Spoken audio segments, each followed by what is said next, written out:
revolutionary role from 2008, directed by Sam Mendes, starring Leonardo DiCaprio, Kate Winslet, a whole bunch of other good people. Um, Quick logline from IMDb. A young couple living in Connecticut suburbs during the mid 1950s struggles to come to terms with their personal problems while trying to raise their two children. Not the best plot line, but sure. No. Um, okay, so I put this movie on my list, and this is my number one, is because to me, this is really about, well, I'll say this. When I watched it years ago, right when it came out, it used to be about the fear of not making the choice that was offered to you Mm-hmm. and what would happen if you didn't do that and your Mm-hmm. whole life will be ruined. And it's funny that as I've grown older, now it's become more about chasing the choice, Mm. chasing that, whatever that utopian dream happiness thing is that is so elusive, and in the bargain sort of ruining everything you actually do have. And I think these two kind of interpretations of that fear will always live with me. One might be higher, one might be lower. Mm-hmm. And I think it's a sort of in a way, we've been talking a lot about sort of existential fears of humanity. I think this to me is a core human thing, Mm-hmm. uh, in addition to everything else that we've talked about. But personally, yeah, I watched this movie when I just moved to LA.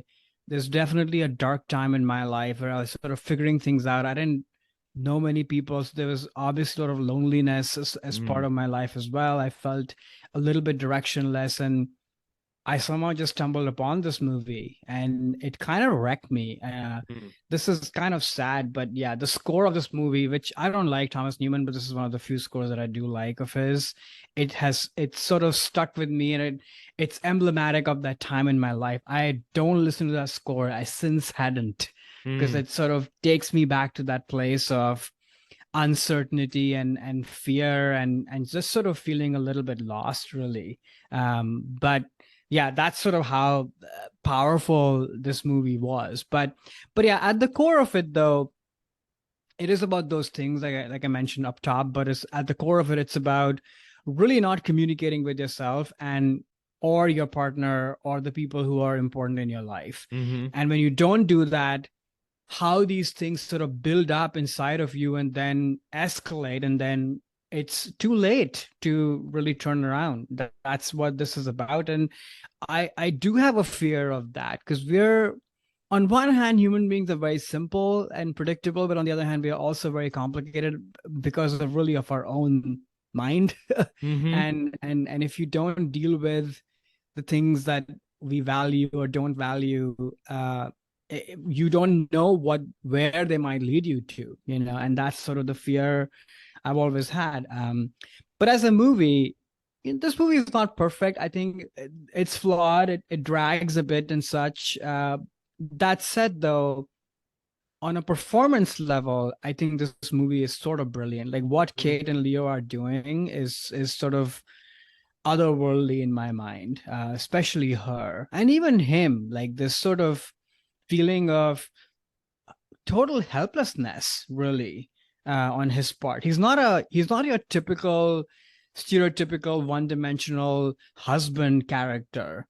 There's a lot more to him, and you really feel that he's trapped in his own Mm-hmm. kind of prison of Mm-hmm. work and life, and so is she. And yeah, you sort of see this relationship unravel, a relationship that was formed on some sort of dream like promise. But the fact is that the dreams don't just happen out of nowhere.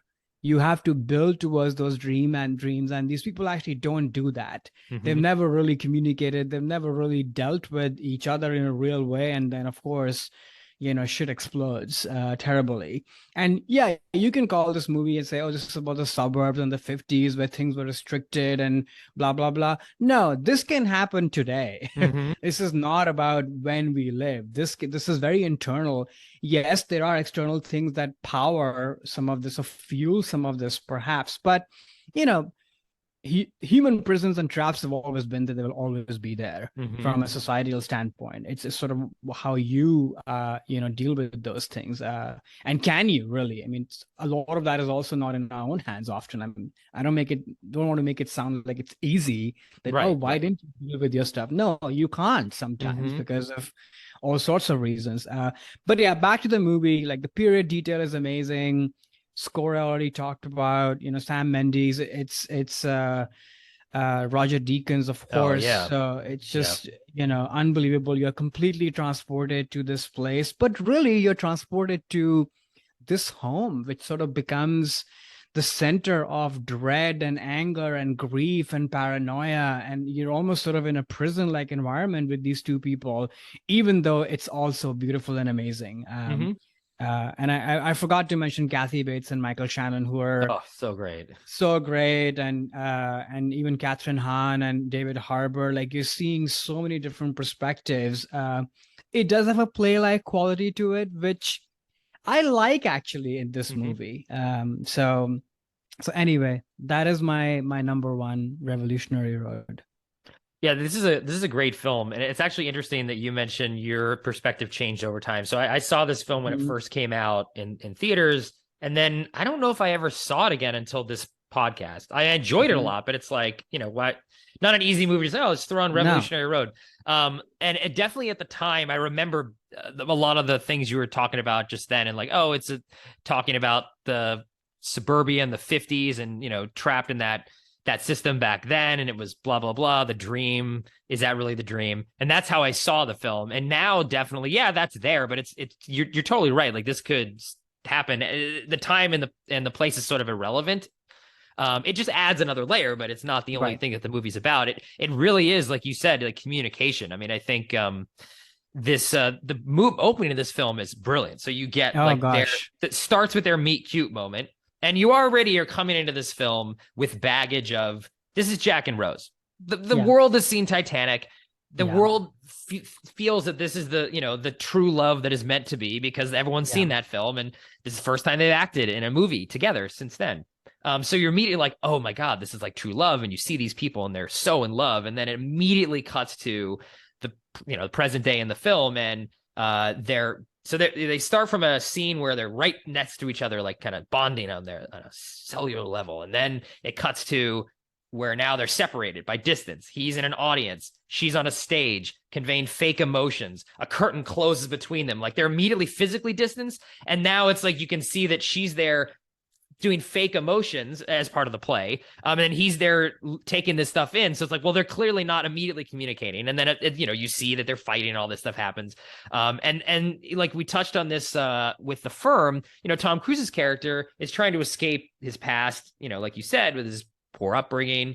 And in this film too, there's like little allusions to Leonardo DiCaprio's father, Mm. having worked in this with this company or in this factory or something, a Knox, salesman. 30 years, Right. whatever. Yeah, he worked really, really hard, but didn't get anything, and no one even Yeah. remembers who he is. And that ghost of his dad is what is driving Leo to be like, you know what? I want to take this job. Actually, it's important to me because I feel like now I have to redeem my father in some way, or at least go through that emotional baggage. But he never talks about that to his wife. Hmm. So she doesn't understand, well, why are you trying to go for this job? I think as an audience, I know why. Like, oh, I know what's going on. It's because your dad is a big part of this. Why don't you tell her this? But he's not telling her that, and that is what leads to them not being able to mend their relationship because there's no communication. And then the button on the end of the film of Kathy Bates talking about this couple to her husband who's got a hearing aid, and then he just turns it off, and he's like, you know what? Yeah. I don't want to talk to my wife anymore either. Like, and he can physically shut her up.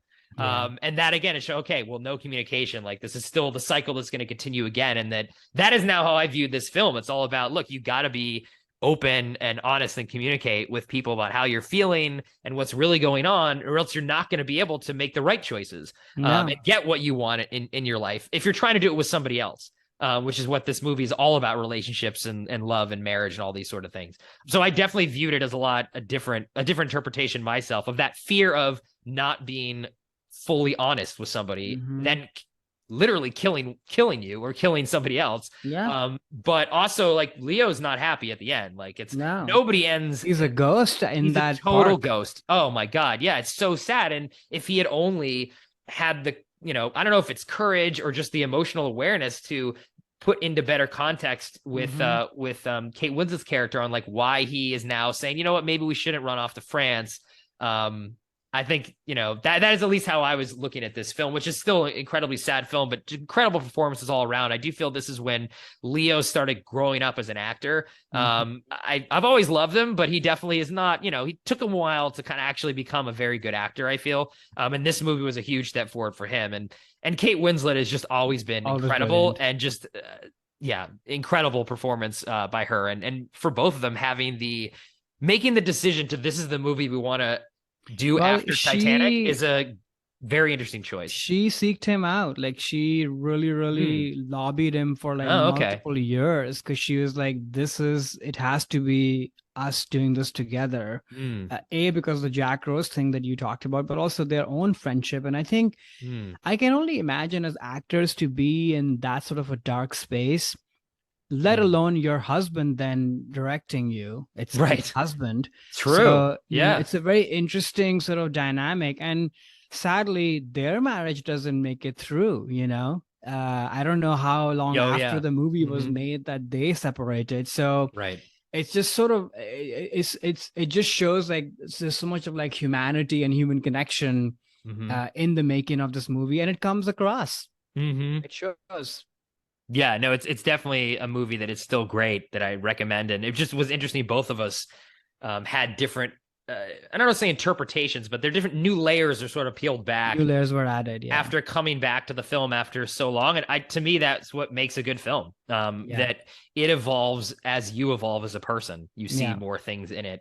It's a hard watch, because it's a hard watch. It's not an uplifting film, but it's still a great movie. Yeah, it's a hard watch, but I think at least the first, except for the last act, the rest of it, I can still, this is kind of not a right word, but I can still very enjoyably watch, because I just love it. Just the setting. 50s is my favorite time period, especially when being kind of looked at by more contemporary people, which is why I can watch Todd Haynes movies like over and over again, even though they're all sad and depressing in some form or the other. But there's something very appealing to me about that period. I don't know what it is. I need to do some more self-digging on that. And then it's just these two people, I can watch them sit in the kitchen and just read a phone book or squeeze oranges. I don't care. I'll sit with them. They're just so brilliant. Totally. Definitely. Well, we should do an episode on the 50s. That would be really interesting. I think that would be a good one. A fascinating decade, which you can interpret in a lot of different ways. Totally. A lot of filmmakers have. Hey there, it's Alex. If you like the review and discussion Karan and I just had, make sure you subscribe to our channel, Movies That Shaped Us, to get full episodes. Every other Wednesday, Karan and I cover a topic around important people, places, events, and moments in our lives, and then explore it through 3 of our favorite movies. Subscribe right now, or follow our podcast on Spotify or Apple Podcasts via the link in the description below. Hope you join us for the journey.